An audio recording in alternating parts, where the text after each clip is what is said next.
बिस्मिल्लाहिर्रहमानिर्रहीम। अस्सलाम वालेकुम व्यूअर्स, आप देख रहे हैं डाइनिंग। और आज हम सहरी के लिए आलू कीमे का बहुत ही मज़ेदार सालन बना रहे हैं। रेसिपी पसंद आए तो चैनल को सब्सक्राइब कर दें।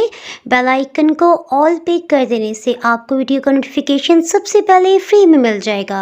रात के 10 बज रहे हैं, सो हमने हीट को ऑन कर लिया। पैन में आधा कप ऑयल डालते हुए दरमियानी साइज के प्याज को रफली चॉप कर रहे हैं। लहसुन अदरक का पेस्ट हमने रमजान के महीने से पहले ही बना के रखा हुआ था। इसे बने हुए तकरीबन 2 हफ्ते हो चुके हैं। इसकी रेसिपी अपलोड हो चुकी है। ये एक खाने वाला चम्मच भर के हमने लिया। देखिए इसकी रंगत कितनी परफेक्ट है। फ्रिज के नीचे वाले हिस्से में ही हमने इसे रखा हुआ है। हीट को मीडियम लो रखते हुए 2 से 3 मिनट तक लहसुन अदरक को इतना भूनेंगे कि इसकी स्मेल होती है ना, वो खत्म हो जाए।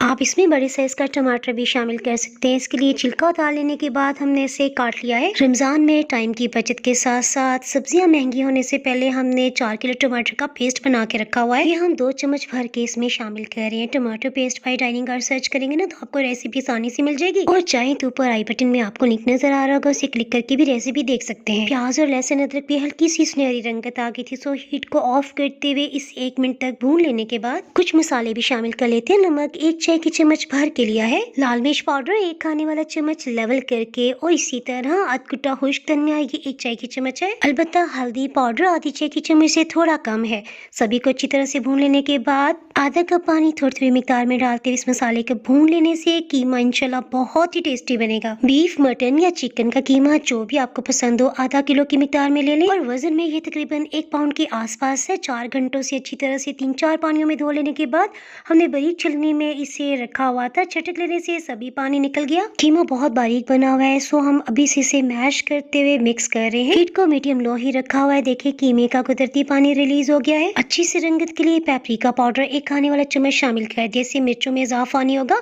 ये सिर्फ रंगत और जायके को बेहतर करने के लिए है। कीमे को इतना भूना है कि इसके अंदर का कुदरती पानी सभी खत्म होके ऑयल ऊपर की सतह पे आ गया है। अब 1 गिलास पानी थोड़ी थोड़ी मिकदार में डालते हुए इसे भून लेने से इसकी जो भी स्मेल होगी ना वो खत्म हो जाएगी। आलू हमने इसमें बड़े साइज का लिया है। धो लेने के बाद छिलका उतारते हुए इसे छोटे पीसेस में जैसे चाहे काट लें। आलू तो सभी का फेवरेट भी है ना, और साथ साथ सालन की मिकदार में भी इजाफा हो जाएगा। आलू डाल लेने के बाद हम 2 मिनट तक इसे मजीद भून रहे हैं।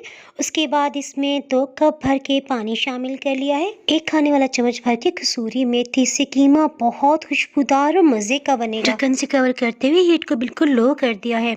तकरीबन 20 से 22 मिनट्स के अंदर ये बहुत अच्छी तरह से आलू भी गल चुके हैं और कीमा भी तैयार है। सो अब चूल्हे की आंच को बिल्कुल लो करते हुए 3 हरी मिर्चों को दरमियान से कट करते हुए शामिल कर दिया है। हरी मिर्च कीमे में शामिल करने के बाद अगर ज्यादा देर पकाया जाए तो उसका सभी फ्लेवर खत्म हो जाता है। हरी मिर्च को हीट ऑफ करने से सिर्फ 1 मिनट पहले ही हम शामिल कर रहे हैं। थोड़ा सा हरा धनिया भी। रात के 11 बज रहे हैं और मजेदार सा आलू कीमा तैयार हो गया। इसके साथ ही हमने हीट को ऑफ कर दिया। सहरी में गर्मा गर्म खस्ता क्रिस्पी पराठों के साथ सर्व करें और चाहे तो ब्रेड के साथ खाएं। सहरी में सभी को अलग अलग चाहिए होता है और कुछ तो एग नूडल्स के ऊपर कीमा डाल के खाना पसंद करते हैं। डाइनिंग हॉल पे मजीद रेसिपीज देखने के लिए आप नीचे ब्लैक सब्सक्राइब के बटन को क्लिक कर सकते हैं। रेसिपी पसंद आए तो लाइक और शेयर करना बिल्कुल भी ना भूलें। Thanks for watching.